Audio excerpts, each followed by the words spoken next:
Hello, everyone, and welcome to another edition of the GSMC College Football Podcast brought to you by the GSMC Sports Network. We have a great show for you today. I'm your host, Tommy Brzee. As always, it is Monday, April 15th, and the portal is getting very, very close to opening. It'll open tomorrow, probably, I think at midnight tonight, actually, is when it will officially open, but plenty of people have already entered their names or let their intentions known that they will be entering the portal, so wanted to break that down for you all and some players to watch throughout these next couple of weeks because there are some big names that could be on the move, definitely. Then we want to break down some spring game reactions for you all. A very, very busy day on Saturday, so we won't be able to jump around to every single game, but have some takeaways from the UGA, LSU, Ohio State, and Florida games, and then we'll kind of work our way through the rest of them as the next couple of days happen. But after that, we are going to jump into the Ole Miss spring game. A little bit of a different vibe out there in Oxford this Saturday, and kind of want to break down that and why I think this is something that a lot more teams are going to follow suit in. And then finally, we have a Good Vibes Monday to finish it off for you all, and we're going to talk about the College Football 25 game. We're getting closer and closer to that game coming out. And that means more and more details are coming out, and it just gets me more and more excited about this game. So definitely want to break that down for you all the updates there. But before we jump in, I do want to remind you all we get tons of questions and comments throughout the show. And the best way for you all to get your questions on the screen, we can have a fun back and forth here. You can ask a question that I maybe hadn't brought up. You can bring up a comment that I hadn't brought up. You can use the tip and donation link at the bottom of the screen, gsmcpodcast.net. It's a huge help not only to us here at the network, but to you all. It gets you a little bit more of an interactive experience here where you get to ask a question. I'll read it on air, and we get to answer it and kind of have a fun back and forth. But again, that's gsmcpodcast.net if you want to use that. But let's jump right in. The transfer portal is set to open tomorrow. It sounds like things are going to happen very quickly.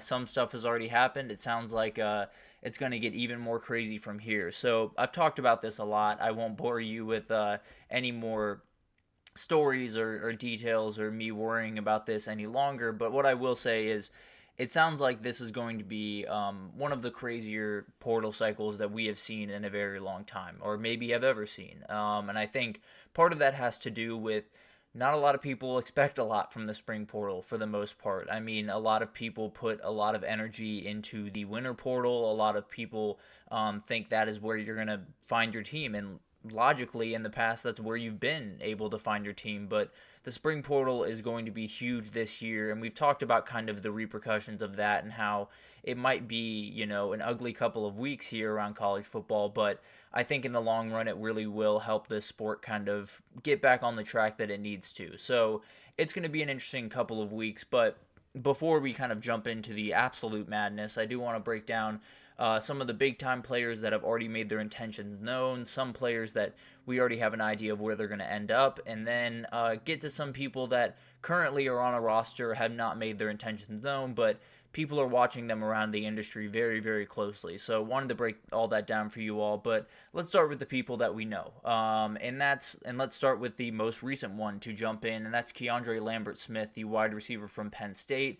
This is not good for Penn State. I'm not sure what happened there, so maybe it's honestly a good thing. Maybe he wasn't fitting into that locker room the way that they wanted. I don't know what the background behind this one was, but losing your top receiver from a year ago is never the thing you want, especially when wide receiver is a huge position of need for them. It just became an even bigger position of need over the next couple of weeks, but Keandre Lambert-Smith is very, very talented. He obviously is someone that can give very good reps for a number of different teams across the country. There are some teams that are definitely looking for some wide receiver help. So it'll be interesting to see where he ended up. I think James Franklin, after the game, was very tight-lipped about it. Basically just said he's happy to answer any questions about any of the players that are out there on Saturday and on the current roster. So it sounds like Keandre Lambert-Smith is out the door.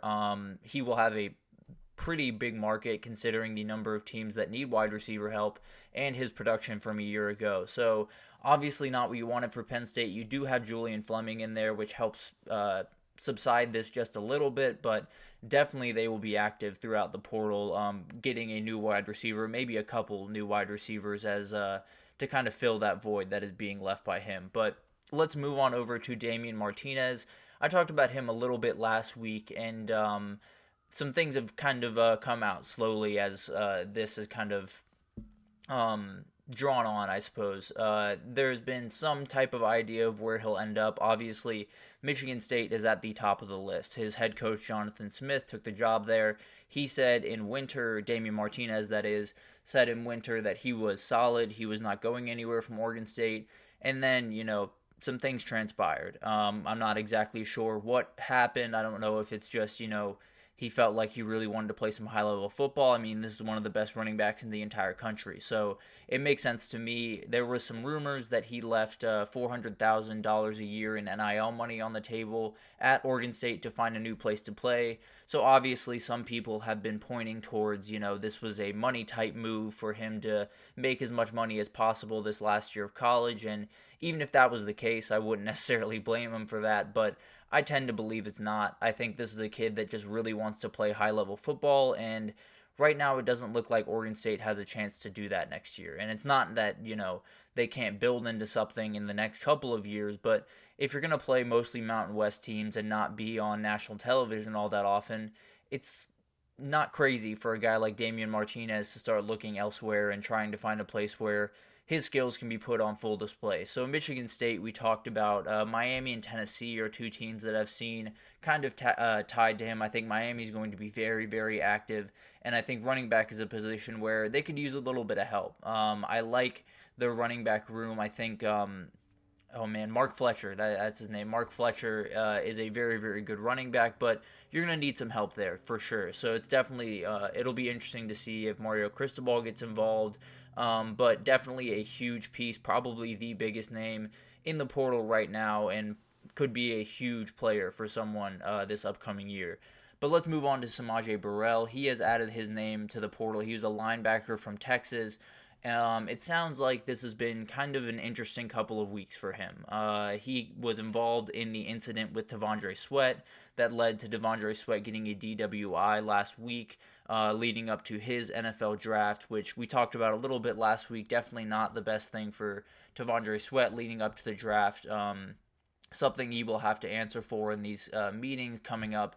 But hopefully he can, get back on the right track and find a great place to play at the next level. And the same thing for Samaje Burrell. I mean, this is a very, very talented kid. He was suspended from the team for his involvement in that incident with T'Vondre Sweat and decided to enter the portal. This is a very talented kid, and I hope that he, finds a place where he can get back on track, put this behind him and kind of just get back to playing football. Obviously, kids make mistakes, and this was obviously a pretty big one, but hopefully he can kind of land on his feet and find a place that he can thrive. And there are a ton of places that will be after this kid because the talent is just off the charts. But also, coming from this, it sounds like Steve Sarkisian is being very strict about, kids getting in trouble with any type of trouble with the law or doing pretty much anything to threaten the way that they're building up Austin, Texas right now in the Texas program. It feels like he is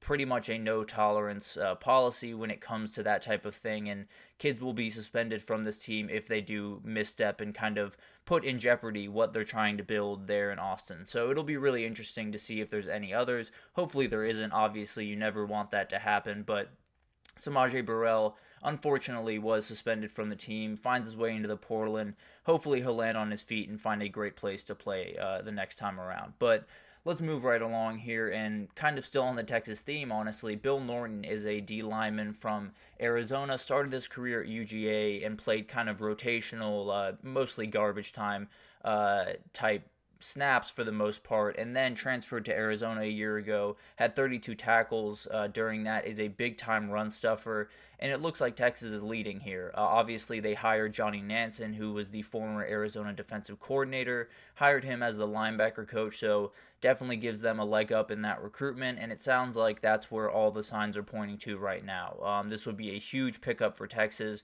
for a number of reasons. They need defensive tackle help on the inside. It feels like that room is just a little bit thinner than they would have hoped. Obviously, losing two guys like Tavondre Sweat and Byron Murphy, it's going to be really hard to replace them. So it's going to be a little bit different of attack this year from Texas, but Bill Norton is huge for a number of reasons, and the biggest reason, in my opinion, is he's really, really stout against the run, and it's something that throughout spring camp and even last year a little bit, well, not really last year with the two guys they had up front, but throughout spring camp, that's been a huge worry. It feels like the offensive line is winning at the line of scrimmage, and the defensive line is doing a really, really, not a poor job, but just struggling to kind of hold that run game under wraps. So that's something that they're going to have to fix, and Bill Norton is a huge pickup to fix that. Another defensive lineman that is going to be huge is Jermaine Lowell, a lineman from Louisville. He was a 4-year player. He was someone that had numerous stats throughout his time at Louisville, and honestly very surprised that he was in the portal at all. But at the end of the day, this is going to be a big time target for a number of teams. There are so many teams across the country that need interior defensive line help. We talked about Texas. Sounds like Bill Norton's going to help them out there, but Jermaine Lowell might be more talented than Bill Norton and definitely has more stats behind him than he does. So I wouldn't be surprised if Alabama got involved. I wouldn't be surprised if Georgia got involved, although their interior defensive line impressed me quite a bit on Saturday, but we'll get to that in the next segment.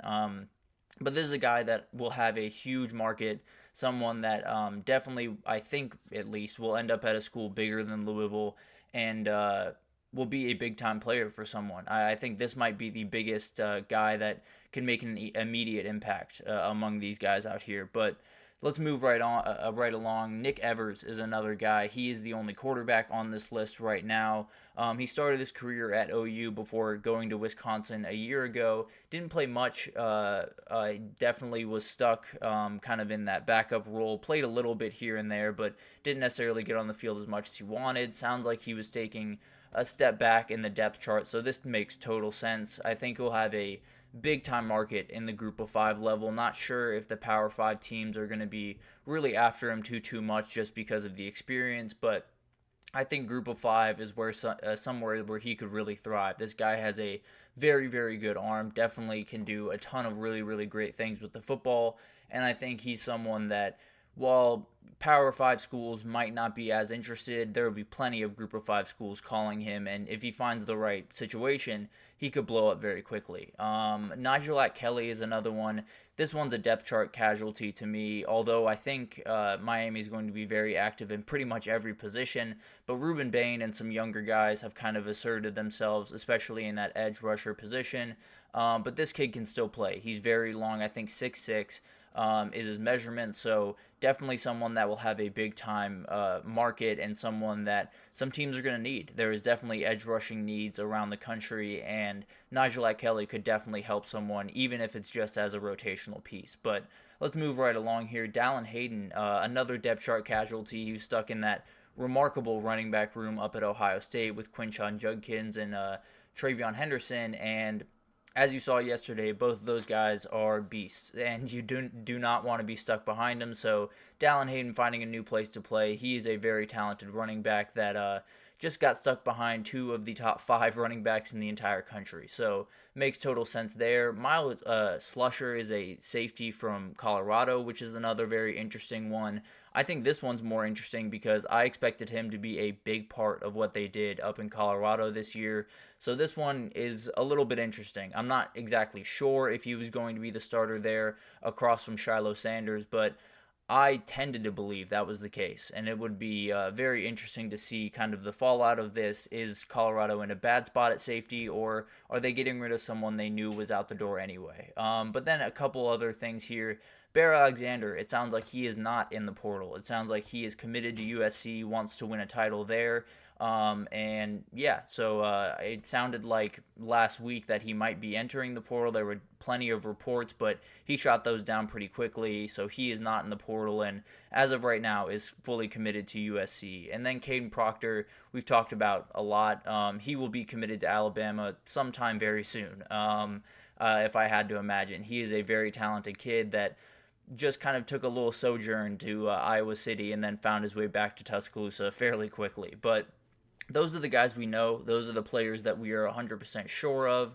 But let's get to the players that we got to be watching very, very closely because it's going to be a weird couple of weeks. It's going to be some names will enter that you did not expect. Some names will commit to schools that you did not expect. But at the end of the day, there are definitely some big-time players that we need to be watching throughout this time. And I think it starts at Arizona with Noah Fifita and Tatori McMillan.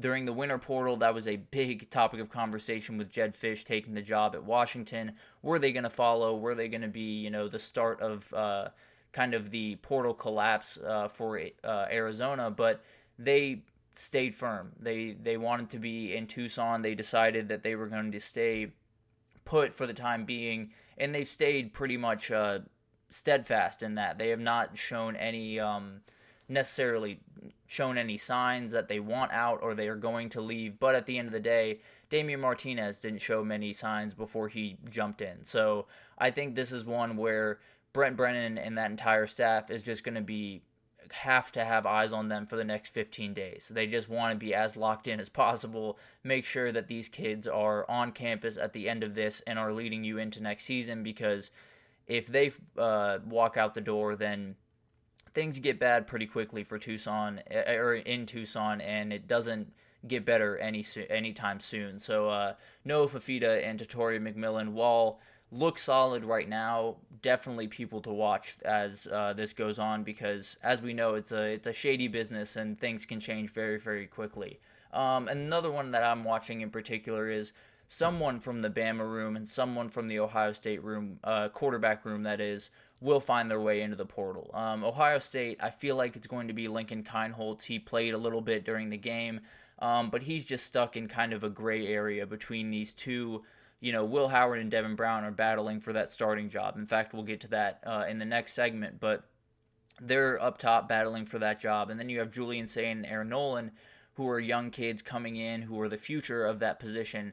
Neither of those feel like positions where they're going to want to enter the transfer portal. Lincoln Kienholz is in a position where he's going into his second year. He's still sitting who knows where on that depth chart with quarterbacks, and I wouldn't be surprised if he found his way into the portal. It could be that another guy from Ohio State's room also does as well, but I would be a little bit surprised unless some conversations that I didn't expect to happen are happening right now. Then I think it'll just be one casualty, and I very much expect that to be Lincoln Kienholz, who is a very good quarterback and is someone that is going to be, a big-time player for someone. But at the end of the day, when you're stuck between five guys that can play high-level football, it's really tough. There's no two ways about that. And then you talk about Bama. I would lean towards Dylan Lonergan or Ty Simpson, mostly because they are the Saban quarterbacks. They are not, the Kalen DeBoer quarterbacks. Austin Mack came over from Washington with Kalen DeBoer, which I think gives him a little bit more of a leg up. Now, Ty Simpson was great in the spring game and did a lot of really good things. Dylan Lonergan, I think, will be the guy at the end of the day, but I wouldn't be surprised if Ty Simpson followed him, because Ty Simpson has sat there for quite some time.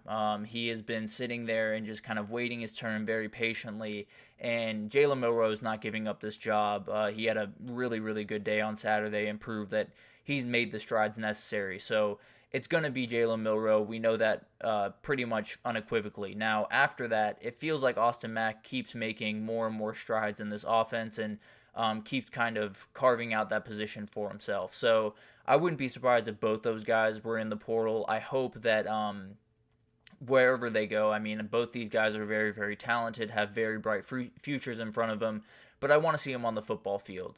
So you don't want them to get caught up in the have to go Power 5 or bust type of mentality, which definitely is a thing in this transfer portal world. But Ty Simpson, Dylan Lonergan are two guys that could be huge-time starters for maybe just a little bit smaller of programs. So it'll be interesting to see how all this kind of shakes out. It could be Austin Mack that enters the portal for all I know. But for the time being, I'd lean towards Dylan Lonergan and then keep one eye on Ty Simpson for sure just throughout this process, because it sounds more and more like his time to be the starting quarterback at Alabama might have passed already, but we'll see what happens there.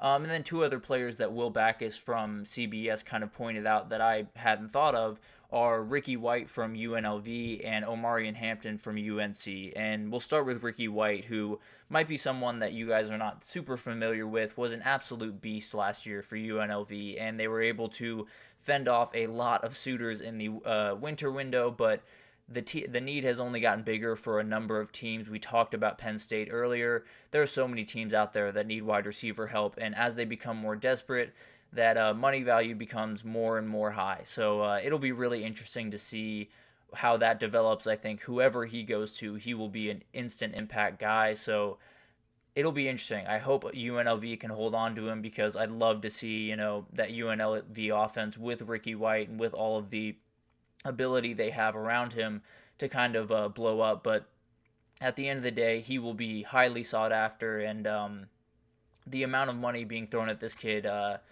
will be very surprising. I'll be totally honest. So it'll be interesting to see what happens there. I think that he, for the time being, is not in the portal. For the time being, seems to be solid towards UNLV, but as we talked about earlier, things change very, very quickly. And then Omarion Hampton is another guy that UNC just has to keep on campus. It as big of a deal as it was a year ago to keep Drake May on campus, because Drake May apparently turned down a big-time payday last year. Mac Brown has talked about that pretty openly, and Omarion Hampton will get a similar type payday if things go the way I expect them to go in this portal class. So there are tons of people that need running back help. We talked about Miami. Ole Miss is another one. So he's going to be someone that's super highly sought after, and hopefully UNC can keep him in Chapel Hill, but it's going to be tough. There's going to be tons of teams after him, and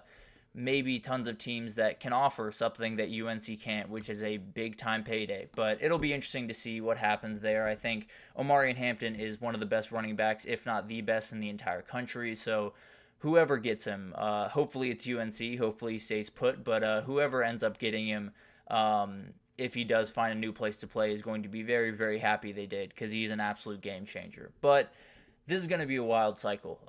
It's going to be all over the place. I will try to keep you all updated as much as I possibly can. There will be names going out in and out every single day, so check out all the shorts and all of that type of stuff for every single update, but probably maybe a segment every couple of days just to break down where we're at, what new names have joined, where they might be ending up, and try to keep you all updated as a lot of rosters change around the country, because it's going to be wild. And hopefully on, April 30th, we can look back on this and say, that was crazy, but hopefully it leads to good change around this sport. But for the time being, it's going to be off the walls. And we're going to see a lot of names that we didn't expect, but that's part of the game right now. So I'll keep you updated as more and more names join, as everything kind of changes throughout the next couple of weeks. But for the time being, we're going to take our first break here, and when we come back, we're going to talk about spring games. There were a ton of spring games on Saturday, so only broke down 4 for you today, and we'll continue that through the next couple of days